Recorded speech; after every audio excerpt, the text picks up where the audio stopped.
Hello students, ये मेरा derivation है इलेक्ट्रिसिटी चैप्टर का, क्लास 10th एनसीईआरटी। तो क्या पूछ रहा है डेरिवेशन, क्या आपको कह रहा है करने के लिए resistance for parallel circuit. Parallel circuit में किस तरीके से हम रेजिस्टेंस को ड्राइव करते हैं, किस तरीके से हम रेजिस्टेंस को फाइंड आउट करेंगे, ये हमें बताना है। तो सबसे पहले मैं आपको कुछ जनरल टर्म्स बताना चाहूँगी जो कि आपको आनी चाहिए। मैं यहाँ पर नोट डाउन कर देती हूँ। ये आपका डायग्राम है, इसके बिहाव पर मैं यहाँ पर नोट डाउन कर देती हूँ। सबसे पहले मैं आपको बताना चाहूँगी, आई जो होता है उसको हम करंट कहते हैं। आई को कहते हैं हम करंट, और आर को हम कहते हैं रेजिस्टेंस, और वी को हम कहते हैं वोल्टेज। ठीक है, चलिए अब हम अपने क्वेश्चन की तरफ आगे बढ़ते हैं। रेजिस्टेंस इन पैरेलल सर्किट, तो सबसे पहले हम लिखेंगे यहां पर बाय ओम्स लॉ। सबको पता है भाई ओम्स लॉ क्या कहता है, V is equals to I R. और अगर मैं यहाँ पर कंडीशन बनानी चाहूँ, तो किस तरीके से बनेगी। अब मुझे एक बात बताओ बच्चों, करंट ने यहां से फ्लो करना शुरू किया, है, और ये आई करंट है, और ये यहाँ आकर तीन पार्ट्स में डिवाइड हो गया है, ऐसे ऐसे और ऐसे। तो हमें सबको पता है कि भाई जब करंट पैरेलल हो, पार्ट्स में डिवाइड हो जाए, तो वो हो जाता है 1/R, 1/R1 plus 1/R2 plus 1/R3। इसको कहते हैं कि रेजिस्टेंस या फिर करंट जो है पैरेलल है। तो हमें यही तो ड्राइव करके लाना है। चलिए वापस आते हैं अपने थ्योरम पर, अपने डेरिवेशन पर। V is equals to I are.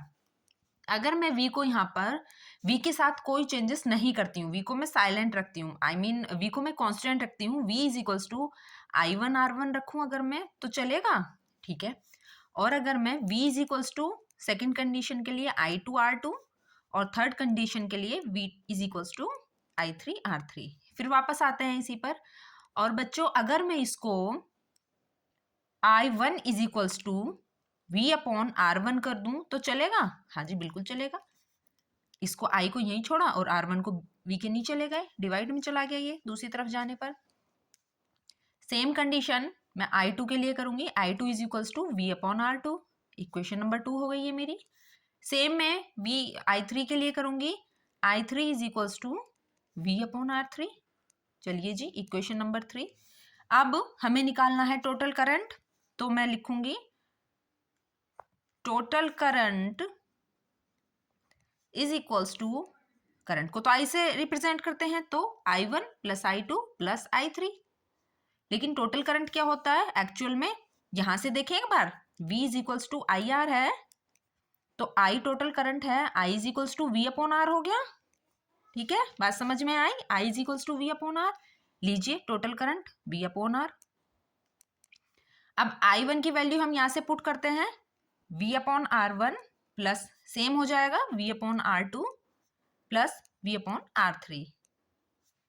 V/R as it is लिखेंगे, V को कॉमन लेंगे, V को कॉमन लेने पर 1/R1 plus 1/R2 plus 1/R3।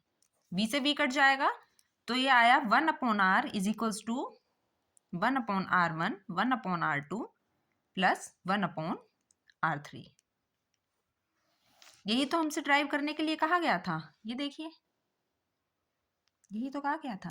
ठीक है बच्चों, एक बार अपने डायग्राम पर आप फिर से नजर डालिए, और याद रहे जब आप ये डेरिवेशन करके आएंगे तो डायग्राम जरूर बनाकर आएंगे।